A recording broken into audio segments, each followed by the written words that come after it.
All right. Hello, everyone. Welcome back to Being the Best Version of Yourself. I'm your host, Dr. Carey Heller. Today, we have a special guest, Dr. Dara Abraham. So why don't you go ahead and introduce yourself?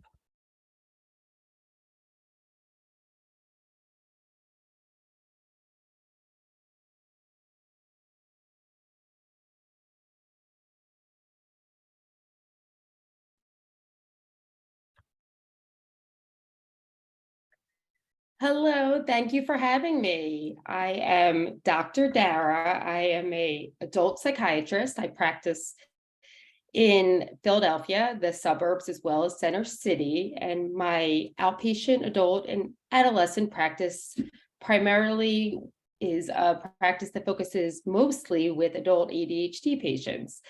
And so ADHD, especially adult ADHD, does not exist in a vacuum. So most of my patients have at least one comorbidity, including anxiety disorders, mood disorders, substance use, eating disorders, and a bunch of other issues such as life transitions and, dealing with daily coping skills to manage those daily stressors. All right, great. Well, we're definitely happy to have you. Thank you for having me. You're welcome. I mean, and so I think a lot of our listeners probably know a fair amount about ADHD, at least a lot of them I would assume. But, it's always good to, make sure for those that don't, that they have a realistic understanding of it. So would you be able to give like maybe a 20 or 30 second, really brief synopsis of what ADHD is and how you notice it specifically in adults? Sure. So ADHD is really, it's not a disorder, a pathology such as anxiety or mood disorder, where everyone actually has some symptoms of ADHD since it's on a spectrum. And it's a neurodevelopmental disorder. So as people develop their neurology, their brain development, as it happens, what happens is there's some delays. And these delays are when they combine to affect the person's development and ability to focus and concentrate and regulate their emotions and their activity level, that's when we consider it a disorder.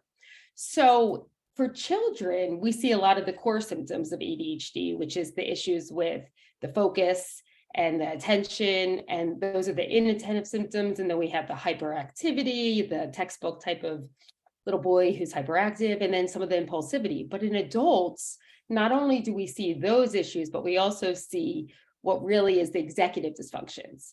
And so that's the issues that I had mentioned that have those delays. So basically issues with regulating one's emotions, regulating one's time, dysregulation of basically anything where there is some self-discipline. So the ability to really initiate tasks, complete tasks, all of that good stuff, prioritization, planning. And so for these folks, it really presents differently. And usually what happens is adults usually come into the office really complaining of, I'm just so anxious. I just feel so moody. I feel so down on myself. And so that's how you usually have to tease apart the mood disorder or the anxiety disorder, since underlying it all is really these neurodevelopmental issues that someone is born with, but may not affect their functioning until they, have some sort of life transition, such as the birth of a new baby or a divorce or something like that. All right, great. Well, thank you so much for that great explanation. And I think an important point just to sort of reiterate to everyone is this idea that if someone has ADHD, even if they don't realize it till adulthood, the symptoms have always been there in some way, but that it might not have been as noticeable. So someone may have coped really well through childhood, and then maybe the demands of adulthood, whether it's with a job or a new child, something that really kind of throws someone off from what they're maybe more accustomed to, and that's where sometimes you can sort of see more of suddenly I can't do this anymore in the same way I could before. And that's where people start to recognize, oh, maybe I do have ADHD, or as you mentioned, sometimes people think it's anxiety or something else. So it's definitely important to kind of tease that apart with the professional to figure out what is actually going on, because it's hard to effectively treat something if you don't know what you're treating. Of course. And I think the most interesting cases are the ones who come to me really having no idea that the issue is at all related to some form of executive dysfunction, where they really are just so surprised by the mention of that, especially the high functioning adults who really have done really well for themselves, whether it's interpersonally or professionally. Yeah. And one of the questions I get asked a fair amount, or that comes up a fair amount in my practice, is this question of with medicine, what symptoms can realistically be sort of targeted and addressed versus what things do you really need stuff in addition to medicine in order to kind of fully treat with ADHD? I mean, would you tell sort of a client or a patient sort of if they ask you a question like that? Yeah, that's a great question. And it definitely comes up in my practice a lot as well. And as the good old saying goes, pills don't build the skills. And I really think that the pills, meaning the medications, the first line treatment is stimulants. And so those medications for children, for adolescents, for adults really help with those core symptoms. And so those core symptoms, when we think of the inattentive symptoms, we think of focus, concentration, also motivation, forgetfulness. And then the hyperactive in an adult, we can notice some just more of that internal hyperactivity, so that restless brain. So usually the restless brain happens most when the brain, when you're not as distracted. So actually it's counterintuitive, but stimulants actually can help with sleep. So, 9 out of 10 folks actually, if they were to take the right dose of stimulant close to bedtime, it could actually help some of that insomnia. Many are afraid to do that, but that said, it also helps with some impulsivity. The symptoms that it doesn't help with as much are the ones that the adults usually really complain of the most, and that's really the executive dysfunction. So all the focus, all the motivation, all the, less impulsivity, it's still not going to allow me to make it so someone can really prioritize on that, that brief that one of my attorney patients has versus, going down a rabbit hole of social media, or to really help them, plan out some work project that they have and break down those tasks. That's where the skills are really important. And unfortunately, most of the real hard work comes in therapy.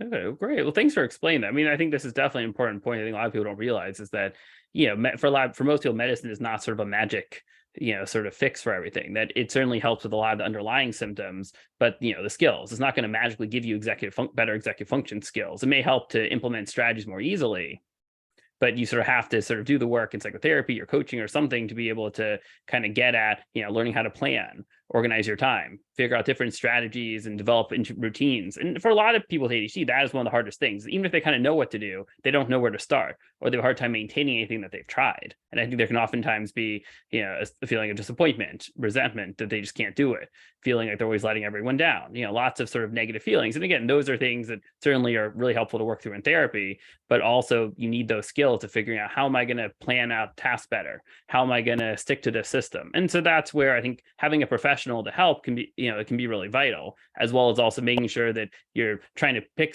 systems that make sense. Because, for example, if it was as simple as picking an app to keep organized, I mean, there probably would not be as much of a need for mental health treatment for ADHD. The idea is that even if you have an app, first of all, you have to make sure it's a good fit for you, but it's often the implementation and the follow through that's the hardest part. Yeah, no, that is so true. And I think that just touches on a lot of different aspects of why it is so hard. Number one, just that whole idea of, figuring out where someone is struggling. And most of the time, it's not that knowledge, as most ADHD folks have heard, it's really a disorder of performance. So, really, and I'm always trying to work through, even though usually I leave that up for you guys, the therapists, where the breakdown is, what area of that implementation of performance is there an issue. And I think that, finding a therapist who also does coaching and vice versa, sometimes the separation exists, but I think the skills are one thing, but really those, that touch on those emotions. And I think that, these adults who definitely receive late diagnoses, meaning, older than 20 years old, I would say 25 plus, really have so much emotional baggage. Not that we don't all have emotional baggage in our, after our 20s and been through heartache and loss. But I think with ADHD, you go so long not knowing why you can't do something, not knowing there's so much shame, and really shame, but guilt, shame, anxiety that surrounds the idea of Why can't I just pay my taxes on time? Why can't I just balance my checkbook? I know how to do it. Why can't I just do it?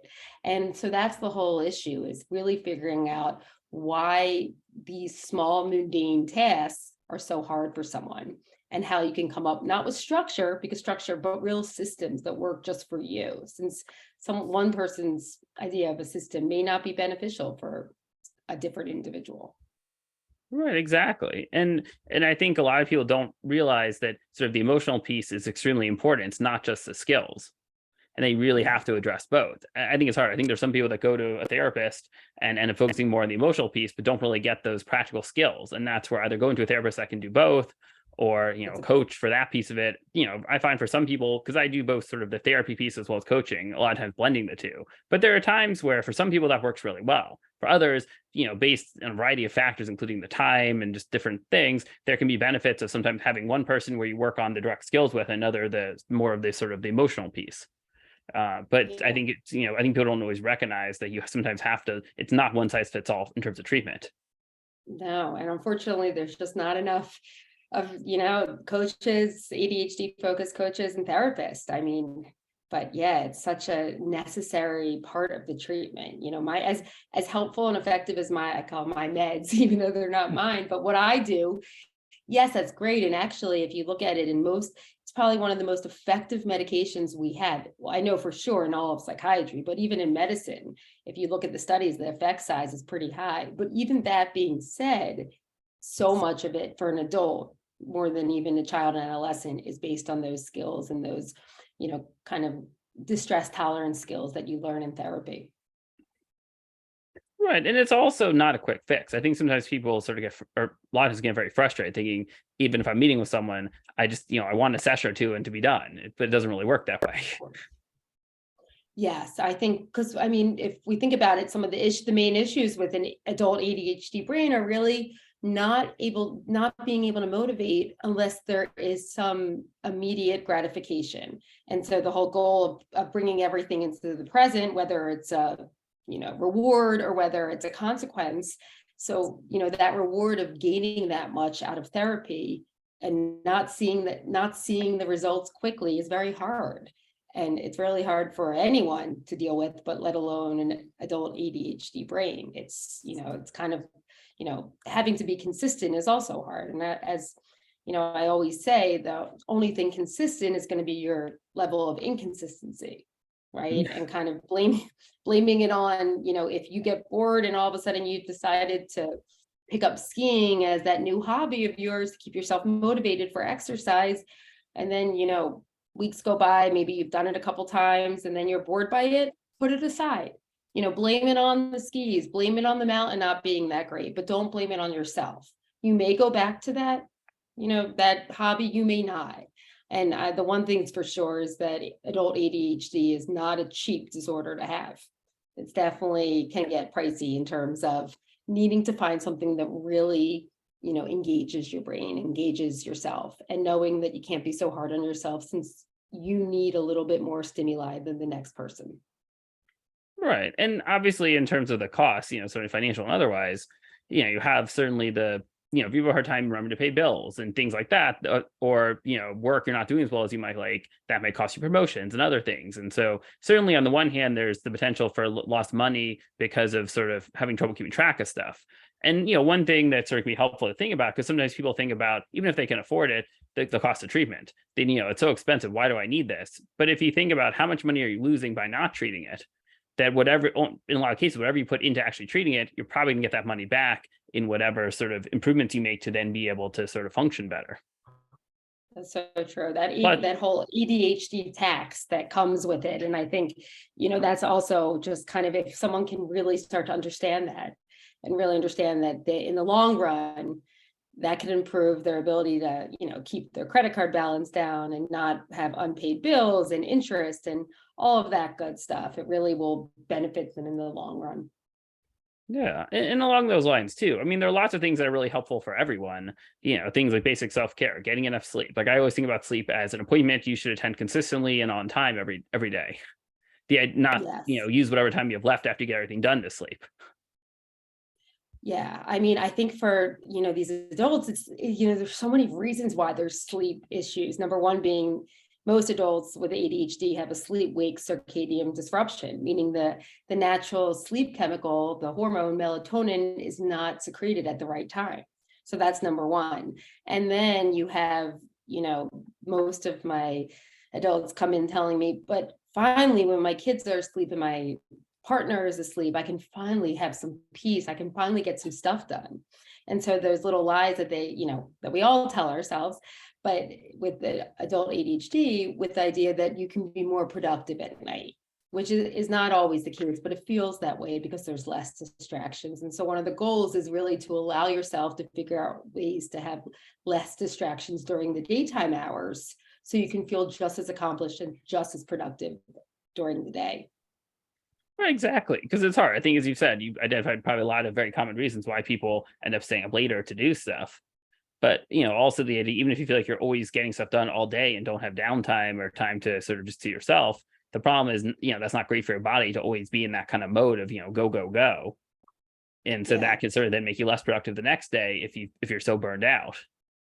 Yeah. And so it's Yeah. one of these things where, as I know, it's very hard to do, much far easier said than done, but to be able to slow down and say, even if I take 5 minutes to try to meditate or do something, a puzzle, something I want to be doing, or maybe a little more 5 minutes, but the idea of, even if I don't quite get everything done that I would like to get done, to take that time, because then you're going to feel better and be happier and function better the next day, and in turn then hopefully be more productive over time too. Yeah, no, I think that whole slowing down is everything. It's key. And when I talk to folks that, whenever I say, the forgetfulness of leaving the room and putting down your keys, if I made you slow down and really say out loud exactly where you put down your keys, most likely 10 minutes later, you would know where they are. And, most people respond, but that just sounds painful to have to say it out loud, to really be mindful in that moment. And I think that part of it is that that brain is just working so fast and gets so bored even by just taking the time to do those mundane, very repetitive tasks. Right, exactly. And one of the things, treatment, especially with the increase in stuff online, is that for a lot of people, you can cut down travel time. If you forget that initially log on, probably the clinician can call you or remind you. So plus also being able to work in your own home rather than having to sort of go to an office. For if you're working on how to organize stuff, if you're doing an appointment from your own home, it's much easier to work. I find it much easier to work with people because then we can, set up the key, like I don't know, a drop or a, people call for some people refer to it as like a drop table, where you basically put all the stuff when you first get home that you need to take with you all in one place, or whether it's organizing your desk area. And and obviously there's a lot that you can sort of set up even in an office to say, I'm going to go home and do this. By being able to set up in the moment and actually not have to follow through on doing it yourself at home, that can certainly help with the follow through, especially in the early stages of treatment. Yeah, no, that's so key. And I think just the whole idea of switching to a lot of virtual treatment has been really helpful in that way, to really see them see clients, where they are really struggling the most. And usually it's in their work environment, which a lot of them are working from home, or at home in general. And just, I think there's a lot of shame surrounding that. I have these high executives who really just cannot get their desk organized. And that is very common. I think just accepting the fact that that is common. 9 out of 10 adults with ADHD have some form of disorganization, whether it's their space or their thoughts or what their emotions. There is some level of disorganization, and once you accept that, I think it's easier to work through it with a professional like a coach, therapist. Yeah, no, exactly. Because if you have this sort of physical clutter, it's harder to be focused because there's this constant distraction of all the clutter around you. So sometimes, the organizing yourself physically can sometimes be a good first step towards organizing sort of yourself mentally. Yes, definitely. And I always am saying there's so many things, there's so many ways an adult ADHD brain can be distracted, right? I think just the visual clutter, auditory, like sounds, kids screaming when you're working from home, but also emotions. And I think that's something that most folks really don't pay as much attention to, but all those emotions, the the fear, the anxiety, the shame, all of that is distracting too. And another reason why therapy is so important, right? The reason, you can't motivate to do that, that project may not just be because you need quiet, but you need also quiet and some understanding of why you keep, harping on how bad you feel about not starting the project and Right. And I think that, processing. yeah, and I think that's also the idea of your mindset. If you have a negative mindset, I can't do this, you're probably not going to be able to do it, and you're going to continue to be hard on yourself. If you can sort of create, I know this is, again, easier said than done, but work to be able to have a positive mindset that, I'm trying something different. I'm trying to make this work. Even if I don't get it done perfectly, at least I'm doing something different to try to make it better. And I Yeah, think sort of that over time can help towards, actually seeing the results you want. no, definitely. I think, yeah, just kind of doing, right? Doing and then feeling, and that, kind of not waiting for that perfect moment when you feel in the mood, right? Because that may never come, but knowing that if the more you just start, the better you're most likely going to feel. And that's all part of those different techniques of like the Pomodoro method and other, different ways to kind of trick your brain into doing. Right, exactly. There's a lot of strategies out there, things you can do, and it's also a matter of creating some sort of organization to the strategy you could use. Because if you're constantly jumping from one thing to another, and it doesn't actually, there's no consistency in how you're doing it. If there's some structure to it, sometimes that could sort of work depending on what you're doing. But in a lot of cases, you're just going to get yourself distracted and not actually follow through on stuff. If you're constantly, like, for example, if you keep switching between tons of different apps or keeping track of your tasks, if you have all of your tasks in, 8 different apps, that's going to be very confusing and probably hard to use to follow through on, unless you have a set system of what kinds of tasks are in each one. But even that probably is a lot of Yeah. task lists. Of course, I do have a lot of patients that come in really overwhelmed by what app to use, where to start, which one's the best, which one should I use for organization or prioritization or to do? How do I almost, sometimes I'm at a loss what to say, what to do. Any suggestions in terms of, what to tell these folks of any good, I don't want to give suggestions of specific apps, but at the same time, I don't want them to feel overwhelmed by going through them all on their own. Right. I mean, what I often do, I think I read an article a while ago about this because this had come up in, I think, a professional organization I was in terms of looking at kind of organizing tasks. And so, like, what I often tell people is let's first go step by step and think about what do you want to keep track of in this program. So determining, do you just want to keep track of civic tasks? Are they just for home, for work, for both? Do you need to keep track of calendar events in the same place, or do you want to keep that separate in a calendar? Because some of the programs will connect with a calendar also. So just understanding, basically the idea is you first want to understand what information do you want to keep track of? Do you have certain preferences? Like, are you someone that really relies a lot on color coding? Are you someone that really wants to see stuff visually on a calendar, even if it's a task? Or do you prefer a list? Because if you can understand the basics of what someone might want and what their goals are with it, then basically you can look at different programs to try to match that to their needs rather than picking a program and trying to fit their stuff into it. Yeah, So I would use that really a great point. So I would use that as a starting point. And then from there, I mean, what I often do is I show clients a couple of different programs that I think would make sense and give them an opportunity to sort of either say, this is what I want to use, or like this feature on this one, but I'm not really sold on this. But, I mean, a couple I can think of just, are definitely worth sort of checking out depending on your direct needs. If you want more of like a structured program, something like Todoist or TickTick are good because, they integrate with a fair amount. They're a task list, but they both connect to a calendar also. And they're helpful not just for knowing what you have to do, but you can also plan quite a bit because you can break down tasks into subtasks and schedule times for each one, in the program. So those are two, for example, that are helpful. If you're thinking about like very basic stuff, you don't need a whole lot of planning. Probably using whatever is built into devices you already use might be helpful. Like, so, for example, the Reminders app on Apple devices or Google Tasks if you have an Android device. I mean, technically, you can use Google Tasks on Apple devices as well. But those ones, give you the basics in terms of keeping track of tasks, and you can do subtasks, but they don't offer as many different planning options as some of the other programs do. Got it. Yeah, no, that's great advice. I think that, definitely, there's definitely a struggle of just, knowing where to start, right? Even when they want to start.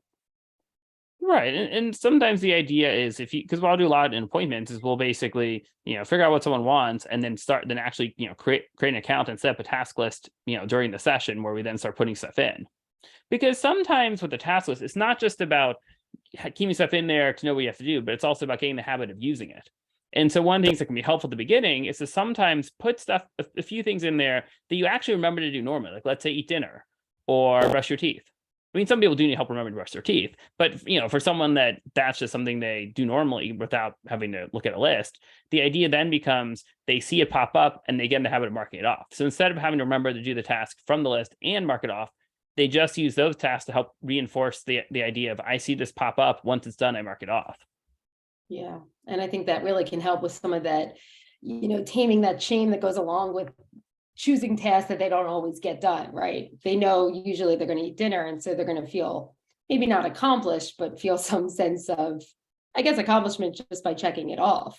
And also, is there anything that with the idea of not maybe having the task list, whatever app you choose, and then maybe not following through, kind of allowing yourself to be okay with not being as productive or moving the task to the next day? Anything particular Yeah. to let So, them know? I mean, yeah. So I would say no matter how good you are at planning, things come up. It's almost impossible for anyone, no matter how good you are at planning, to set up something and have it work perfectly. So you have to have some flexibility built into it. So if something comes up and you can't get done what you want or what you plan to, not just saying, "Oh, I'll do it tomorrow," but actually looking at your schedule and thinking about when is a good time when I'm available to do it. So being intentional in how you move stuff off of a task list for one day and schedule on another day at a certain time when you're likely to be free. The other piece of that is if you're using a task list, you also have to look up when you're free to do these things. So that's where also looking at a calendar to see, what are your events? When do you have blocks of time that are free? And in some cases, maybe creating certain categories of time. So for example, I'm going to say this is a time, this is a 1 hour block where I'm going to devote just to paying bills. Or this is a 2 hour block, I'm going to do all household chores. Because then sometimes by grouping things together, and then this way you have a time blocked out in the calendar for this is, let's say, household tasks. And then you have the specific household tasks in a task list can be a great way towards increasing the follow through and getting stuff done. Yeah, that makes so much sense. And then do you usually have clients add those enjoyable self-care, time with friends, family members onto their lists and calendars? So in a lot of cases, I'll have people do that because I think it's important that you make that time. And so the idea is if you pick and choose these kinds of events, I'm going to put in the calendar, these kind of not, it's going to be harder to sort of use stuff regularly. So that's where, sort of blocking out that time to sort of, make plans or, when you have to make plans, put them on a calendar can be really helpful. And I mean, even like, so for example, the Tick app I'd mentioned earlier, there's actually a habit tracker. So you can actually set it up for certain things that you want to do. You mark it off and then it tells you, how many days in the past week have you done X, Y, or Z, whether it's working out, meditating, whatever it is. Then that can also help be a motivator to see these are all the times I have followed through on this thing that I want to do for myself. That's interesting. Yeah. And for a lot of these programs, you can also put events as reoccurring. So for the stuff that keeps popping up, by setting it once, then you don't have to constantly remember to keep adding everything in. The key though is to maybe have a set planning period. So when you have the time to really sit and just not feel rushed, to actually look at what you have to do, what's overdue, what do you need to reschedule? Because once you get in the habit of ignoring lots of notifications, the program's not going to be that helpful if you're used to ignoring notifications. But if you can get in the habit of not ignoring them, and like for example, in the reminders app, as long as you have the settings the right way, the alerts stay on your home screen until you close out, until you delete or mark off the task. So anytime you open or close your phone, the alert should be right there, which means that it really gets your attention of, oh, I still have to do this. Yeah. And that reminds me of just the whole idea of not everyone does well with the electronic apps, or, they need more of that visual hands-on reminder, whether it's a calendar, a daily to-do list, or just,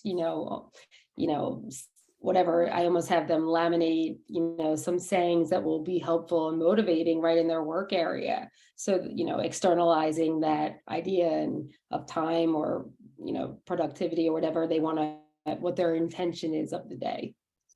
Right, exactly. And that's a really good point that not everyone does well with technology, or it may be certain things you use technology for, certain things you don't. that for some people, maybe it's great to have sort of the master list of everything electronic because it's easier to kind of readjust stuff. But that maybe for the daily plan, you write on a whiteboard each day or a piece of paper in front of you. So this way you don't have to rely on an electronic device to access your task list or what you need to do.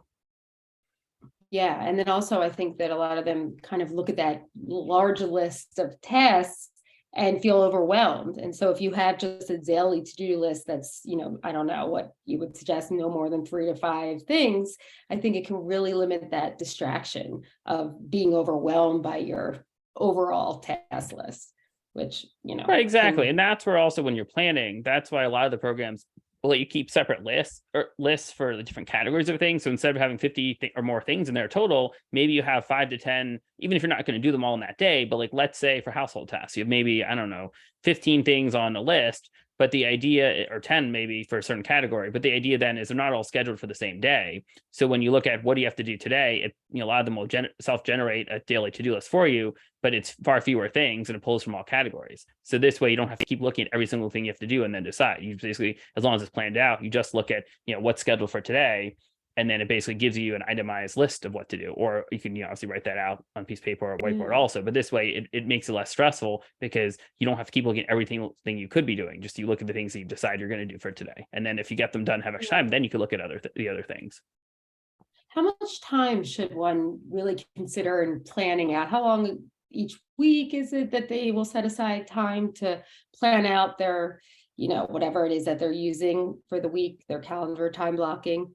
Yeah, it's a good question because certainly I see in some cases people with ADHD, and even those that don't, sometimes end up get so distracted by the planning because they feel like they're being productive, which is largely true. But sometimes the planning takes so much time that then becomes a distraction from actually getting started on the task. So it's a fine balance. Like I would say in general, you want to figure out what's the least amount of time you could devote to planning to be as efficient as you need to be. So any system you're using should not take ridiculous amount of time. Like I would say on average, really. Maybe it's helpful if you really need a lot of time to plan to pick one time a week, or maybe you spend a half hour, an hour if you really need that much time to do the in-depth planning for the week, with the idea that maybe on a daily basis you spend maybe, I don't know, 5 to 10 minutes in the morning if needed, just double checking your list and making a plan. And then at the end of the workday, maybe 5 or 10 minutes just figuring out what did you not get done that you need to, and then adjusting stuff. But this way, during the bulk amount of time you have to get stuff done, you're actually getting stuff done and not just planning, but having enough time that you can sort of plan throughout the week without it taking up too much time. Because really the idea would be that whatever time you spend planning, that you could ultimately make that up in your efficiency. Okay. Because of the plan. So a little bit in the beginning, maybe the longest period in the beginning of the week, and then throughout the week, it sounds like if you do a little bit, a couple minutes in the morning and after your work day or your day, that it really will help make it a little bit more a habit and automatic. Right, exactly. Just dreading it. Makes sense. Yeah. These are great tips. Thanks. Yeah, well, this was great. I think it was definitely a really good conversation. I hope to our listeners it was really helpful in understanding more about what adult ADHD is, and also a lot of different treatment options and things to consider. I guess before we go, I'm wondering if you have any final thoughts or anything you'd like to share with our listeners.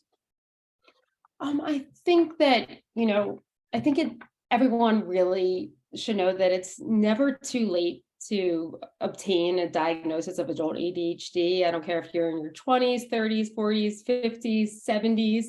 I have a patient who's even approaching 80.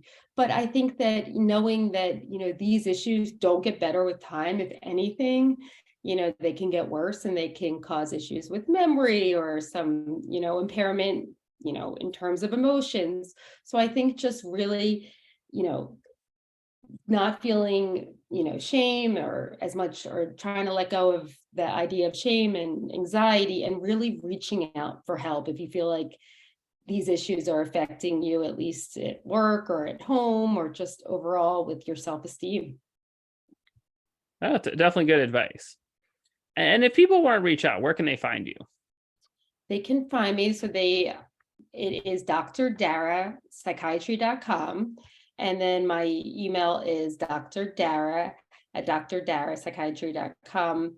And that is if they are in Pennsylvania or New Jersey. They can also, there is a little bit of a Wix app that they can connect to from my website as well, which has some lovely resources. Oh, well, that's great. Well, thanks again for joining us today. This is definitely a great conversation. Yes, thank you for having me. You're welcome.